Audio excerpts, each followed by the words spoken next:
الرحمن الرحيم. Kalau kita tawakal ke Allahnya 100%, Allah nolongnya 100%. Dan ukuran persentase itu yang tahu cuma kita, karena di hati kita itu yang muncul. Ada satu titik keraguan, berarti kurang dari 100%. Keraguan itu memperlambat datangnya pertolongan dan keajaiban dari Allah. Makanya aku tergantung prasangka hambaku kepadaku. Kenapa ada orang di zaman dulu tuh kayak dapat karomah, keajaiban-keajaiban dalam hidupnya. Kayak nggak mungkin terjadi secara logika dan ilmiah. Karena memang dia yakinnya ke Allah itu 100%. Apakah kalau kayak gitu kita nggak perlu ikhtiar? Perlu, tapi ikhtiar nggak ada hubungannya dengan keyakinan. Ikhtiar itu hubungannya dengan kewajiban. Allah yang suruh ikhtiar, tapi yakin berhasil apa enggak, itu urusan yang kedua, urusan hati antara kita dengan Allah Subhanahu Wa Taala. Kayak kita minum obat, tentunya kita harus beli obat yang paling bagus, dokter yang paling recommended, yang spesialis. Oke, itu ikhtiar. Tapi kalau sampai hati kita terlibat dengan ikhtiar itu, meyakini bahwa kalau ini pasti sembuh, kalau ini kayaknya nggak ada harapan, soalnya dokter juga nggak ahli, berarti hati kita sudah terpaut dengan makhluk dan berarti sudah berkurang yakinnya kepada Allah. Saat itu kita tidak akan melihat keajaiban. Yang terjadi dalam hidup kita saat itu apa? Hal-hal yang ilmiah. Kenapa kita hanya ngalamin hal-hal yang ilmiah? Karena kita yakinnya kepada hal yang ilmiah. Kenapa ada orang yang ngalamin hal-hal yang sifatnya miracle? Karena dia yakinnya kepada mukjizat. Yakinnya kepada aun atau pertolongan dari Allah Subhanahu Wa Taala. Jadi bukan kita tidak berikhtiar, ini bab a'malul qulub, amal hati. Apakah hati kita yakin nggak sama Allah Subhanahu Wa Taala? Dan Umar mendengar cerita itu semakin yakin sama Allah. Makanya nanti muncul kasus di zaman Umar tuh luar biasa. Ini presiden kalau imannya 100% ke Allah, ada masalah di negaranya tuh dia tinggal bilang ya Allah beres tuh masalah. Jadi di Mesir waktu itu ada musim paceklik sampai sungai Nil tuh hampir habis tuh. Sehingga air sungai Nil nggak mengalir lagi ke ladang-ladang jagung, gandumnya orang-orang Mesir. Dan orang Mesir yang dulunya menyembah anak sapi betina mulai syirik lagi nih. Mulai berpikir, kalau kayak gini mah sama aja. Setelah Islam datang kita tetap aja susah, paceklik. Mending kita doa lagi ke nenek moyang kita, dewa-dewa yang dulu. Gubernur Mesir yang namanya Amr bin As waktu itu ngirim surat kepada Umar ke Madinah.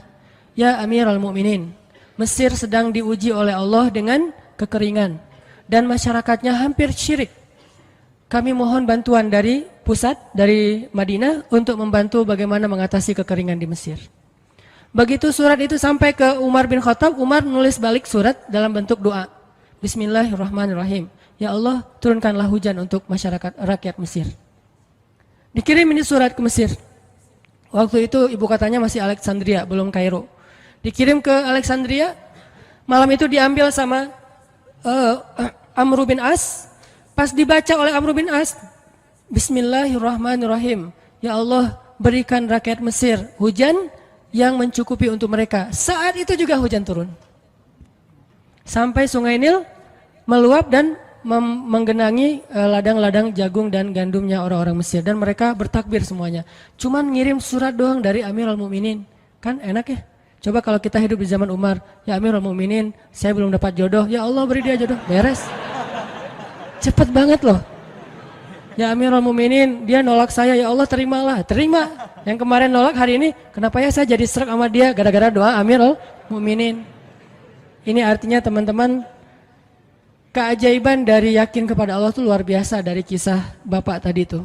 Kalau kita berbaik sangka kepada Allah. Kenapa nggak ikhtiar? Mungkin sudah ikhtiar, bikin pengairan segala macam tapi belum berhasil. Yang kurang cuma satu, doa. Doa mungkin udah banyak tapi belum diijabah karena doa-doa mereka tidak seajaib doanya Umar bin Khattab. Belum lagi Umar berdiri di atas mimbar. Ini mungkin terkenal nih, kejadian dalam perang Qadisiyah kalau nggak salah. Umar lagi khutbah Jumat di Madinah. Kaum muslimin lagi berperang di Irak melawan pasukan Persia, perang Qadisiyah namanya. Irak Madinah itu kan kalau naik pesawat sekitar 2,5 jam, 3 jam, jauh tuh. Jakarta Medan lah, jauh. Nah, Umar lagi khutbah di atas mimbar, sholat Jumat, tiba-tiba tema khutbahnya tuh ganti gitu. Lagi ngomong tiba-tiba beralih tema. Wahai kaum muslimin, naiklah ke atas bukit itu, baliklah kalian mundur-mundur gitu. Jadi Umar tiba-tiba kayak ngomongin sesuatu yang gak nyambung. Orang-orang heran, nih Umar kenapa? Oh ya udah biarin, namanya juga Umar gitu kan. Dia punya, mungkin dia ngelihat setan atau apa, setan kan takut sama Umar. Diem. Udah selesai sholat Jumat, pada datang, ya Amirul Mukminin tadi apa yang terjadi? Kenapa Amirul Mukminin ngomong sesuatu yang nggak nyambung? Kita juga nggak ngerti. Kata Amirul Mukminin, saya ngelihat Allah menampakkan kepada saya pasukan Islam di Qadisiyah yang terdesak, hampir habis dibantai sama musuh. Tapi saya ditunjukkan ke sebuah bukit yang mungkin mudah-mudahan itu jadi benteng untuk mereka berlindung. Saya suruh mereka naik. Orang kan nggak langsung percaya kan? Bener gitu terjadi kayak gitu. Kalau Rasul ngomong, mungkin aku naik ke langit, Isra Mi'raj, oke lah. Itu aja masih ada yang mendustakan. Ini Umar yang ngomong, bukan Nabi yang dapat wahyu. Orang nggak langsung percaya. Selang beberapa minggu kemudian, pasukan Qadisiyah pulang. Jadi utusan mereka pulang bawa berita tentang kemenangan perang dalam perang Qadisiyah. Dia cerita, suatu hari di hari Jumat, kami sedang berperang. Kami terdesak, hampir habis dibantai sama musuh. Udah nggak ada jalan untuk berlindung. Tiba-tiba kami mendengar suara Umar. Amirul Mukminin berteriak, wahai kaum muslimin, naiklah ke atas bukit ini supaya kalian terlindungi. Akhirnya kami mundur naik ke atas bukit dan selamat waktu itu. Berarti benar-benar terjadi. Kok bisa? Ya, qadarullah. Ini keajaiban iman mereka. Apakah kita bisa mendapatkan pengalaman-pengalaman kayak gini? Bisa, kalau keimanan kita dengan level yang sama. Kalau nggak selevel yang sama pun, minimal kita nusaddid. Kalau kita tidak bisa sama persis, minimal kita berusaha untuk nuqarib. Berusaha untuk pengalaman kita nanti, walaupun nggak sama persis, mirip-mirip dengan pengalaman mereka. Lagi-lagi, bukan berarti tidak berikhtiar. Ini keajaiban-keajaiban yang terjadi. Dan saya juga baru ngalamin kemarin pas saya di seminggu, nggak kurang dari seminggu yang lalu, saya baru pulang dari laut di Batu Karas. Di sini ada teman saya, Agi. Mana Agi? Nah, ini Agi ya. Ini by the way model iklan. Ada deh pokoknya iklan jodoh maksudnya. Agi ini anak Batu Karas. Agi boleh diceritain? Agi ini anak Batu Karas. Batu Karas itu Jawa Barat, daerah Pangandaran. Dari Bandung kurang lebih 6 jam perjalanan. Kalau lagi ada ombak saya suka ke sana nonton orang main surfing. Nggak main sih, main dikit-dikit tapi nggak jago. Nonton orang main surfing. Ketemu Agi. Agi nggak tahu tuh ya. 2 hari sebelum saya datang ke Batu Karas dia sakit kayak demam gitu. Mungkin habis diputusin kali ya. Dia demam gitu, nggak enak badan, pengen pulang. Biasanya kalau nggak enak badan cuma dia tinggal di Jakarta, paling juga di kos-kosan. Tapi kali ini pengen pulang ke Batu Karas banget. Aduh, kenapa ya pengen pulang ke Basroh Batu Karas gitu ya. Batu Karas kayak Basroh gitu. Pengen ke Batu Karas. Pas dia pulang, hari saya lagi mau main tuh, dia diajak sama temennya, ngojek itu apa? Berenang yuk gitu. Yuk berenang yuk, berenang. Dia ikut, padahal lagi nggak enak badan, tapi pengen berenang. Pas lagi di pantai, saya datang ketemu loh, kayak kenal nih, hitam-hitam ektis gitu. Ternyata ketemu saya, Ustadz Hanan ya, ya kenalan. Ustadz saya tuh ketemu Ustadz kemarin di Meruya pas kajian minggu bulan yang lalu. Cuman karena jamaahnya banyak, saya nggak bisa ketemu Ustadz, nggak bisa salaman. Saya waktu itu membatin. Ya Allah, saya pengen banget ketemu Ustadz Hanan langsung, tapi jangan dalam suasana ta'lim yang ramai, langsung berdua. Mudah-mudahan terkabulkan. Akhirnya Agi banyak istighfar sebulan istighfar, akhirnya terjadilah yang tadi itu. Dia nggak enak badan, saya juga tiba-tiba ujuk-ujuk, kenapa ya saya pengen ke Batu Karas, kenapa ya pengen ke Batu Karas, ternyata di sana ada ombak, kan ada Agi. Ketemu aja di Batu Karas, itu cara Allah menskenariokan. Dan itu terbukti banget loh, istighfar. Bukan karena saya orang soleh, dan kita bisa istighfarin siapa aja. Saya pengen ketemu ini, saya pengen, dan itu ajaib. Kalau misalnya nggak ketemu pun di dunia, insya Allah ketemu dengan orang soleh itu nanti di akhir. Apa ruginya beristighfar dan berdoa? Nggak ada ruginya kan? Ya Allah, saya pengen banget ketemu dengan, misalnya sebutlah ulama yang paling kita ngefans di dunia siapa gitu, dengan Imam Sudais, Imam Masjidil Haram. Pengen banget jabat tangan sama Imam Masjidil Haram yang imamin umat Islam seluruh dunia gitu. Tapi kan nggak mungkin. Kita umroh, kita haji juga nggak bisa ketemu dengan Imam Sudais. Kita berdiri paling depan ya di dekat dengan Hajar Aswad. Begitu mau sholat diusir tuh. Begitu selesai salam langsung dipagar betis sama askar-askarnya. Susah ketemu beliau tuh, ajaib banget kalau bisa ketemu. Tapi kan nggak ada salahnya beristighfar kan? Astagfirullah, astagfirullah, ya Allah, Sudais, astagfirullah, astagfirullah, Sudais, astagfirullah. Terus aja gitu. Pengen ketemu Sudais. Tiba-tiba bisa aja Sudais datang ke Indonesia, ada seminar apa, mungkin bisa ketemu yang paling logisnya. Atau kalaupun nggak ketemu di dunia, tiba-tiba bangkit dari kubur di sebelah kita. Siapa? Kan kamu sering manggil saya dulu, siapa? Sudais. Sudais yang mana ya? Imam Masjidil Haram, Masya Allah, Syekh gitu. Dan orang soleh nanti di akhirat, dialah yang salah satu akan menyelamatkan kita dari perjalanan yang sulit. Selain syafaat Rasulullah SAW. Jadi kalau disebut nama Nabi, kita spontan ya, Sallallahu Alaihi Wasallam. Kalau perlu bahkan kayak respect banget gitu. Kalau disebut nama Nabi langsung Sallallahu Alaihi Wasallam, karena luar biasa jasa Rasulullah. Yang jelas selain Rasulullah Sallallahu Alaihi Wasallam, nanti ulama-ulama orang-orang soleh juga bisa nolongin kita di akhirat. Jadi kalau kita doa, ya Allah pengen banget ketemu si Fulan, Syekh Fulan, Ustadz Fulan, Kiai Fulan. Kalau nggak ketemu pun di dunia, pasti ketemu di akhirat. Yang jelas harapan kita nggak mungkin Allah abaikan gitu aja, nggak mungkin.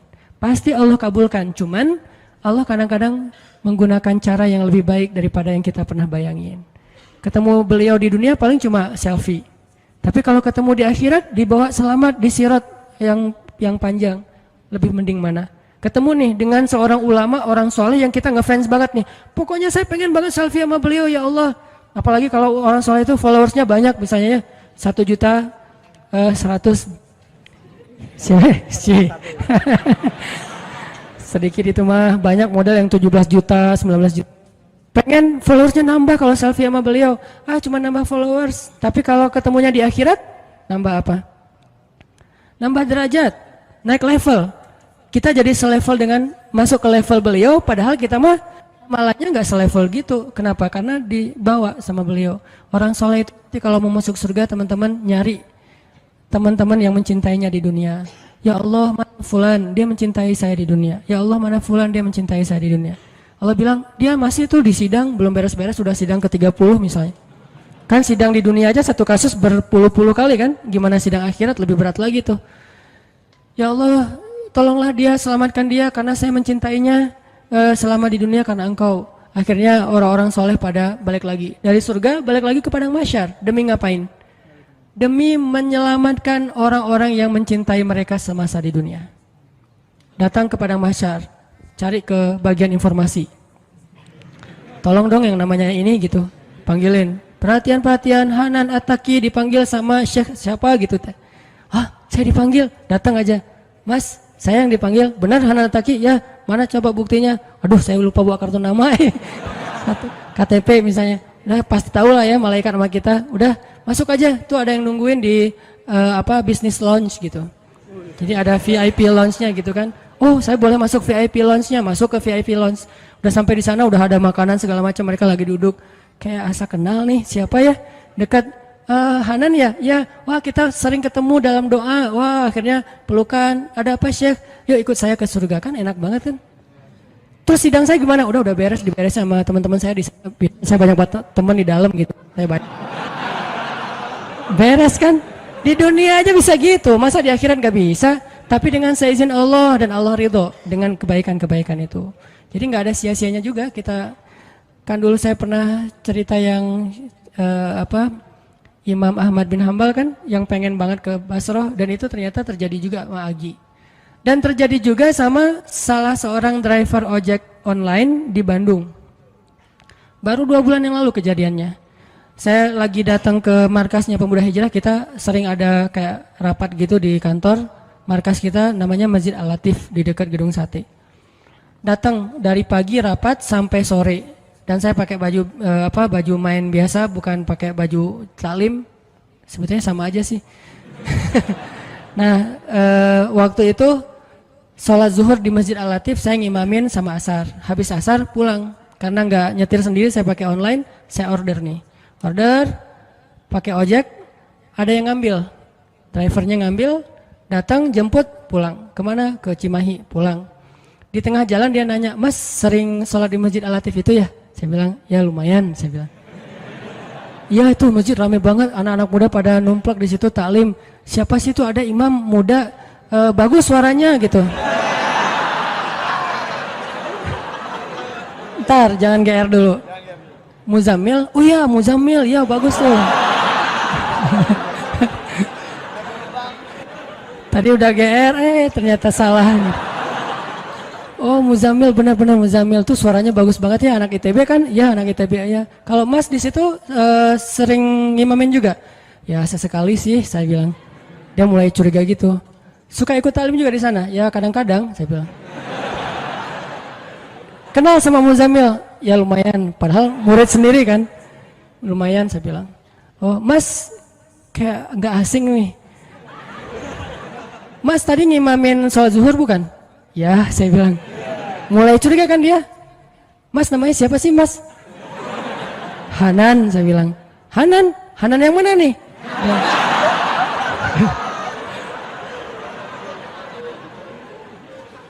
Saya bilang Hanan Taki. Wah langsung oleng deh mah.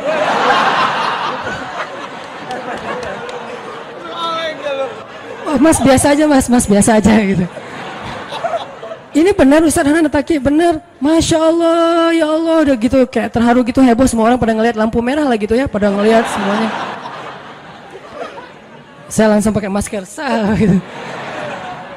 Ustadz tahu nggak Ustadz, saya sebulan ini istighfar terus habis dengerin cerita Imam Ahmad bin Hambal yang ke Basrah, saya istighfar, ya Allah pengen banget ketemu Ustadz Hanan, tapi jangan ditaklim berdua, jadi bisa curhat-curhatan gitu. Ternyata Allah bikin skenario, saya order ojek online, dia ngambil, jadi ngobrol di jalan sampai ke rumah, akhirnya bertamu nggak pulang-pulang. Wah ini luar biasa cara Allah. Dan wallahi teman-teman, dan itu terjadi. Jadi udah 2 kasus nih yang saya alamin ya. Satu lagi yang ojek online tadi, dan dua-duanya hajatnya sebulan Allah kabulkan. Jadi kalau ketemu saya aja sebulan gampang, masa ketemu jodoh bertahun-tahun gak dapat ya? Gimana nih? Istighfarnya gimana nih? Ini terutama buat cewek-cewek nih. Kalau cewek-cewek kan nggak bisa nyari, masa cewek kayak kepo gitu kan nggak mungkin. Pura-pura follow, nge-like. Kok dia nge-like terus yang first like lah gitu? Nggak mungkin kan? Cewek kan agak-agak jaim. Ya udah istighfar aja deh. Banyak-banyak istighfar. Tiba-tiba ada yang kesandung jatuh di depan cewek, HP-nya jatuh. Dia pergi, HP-nya nomornya. Nggak penting sih ceritanya. Pokoknya ada. Ada jalan dari Allah yang kita nggak ngerti nih, yang jelas bisa. Kita tinggal yakin aja sama Allah, istighfar, Allah yang kasih jalan. Walladzina jahadu fina lanahdiyannahum subulana. Pokoknya kalau kalian bersungguh-sungguh kata Allah di jalan kami, udah kami kasih jalan-jalan keluar yang subul, jamak dari sabil, banyak banget jalan keluar di sisi Allah. Yang penting kita jahadu fillah, berusaha di jalan Allah Subhanahu wa taala.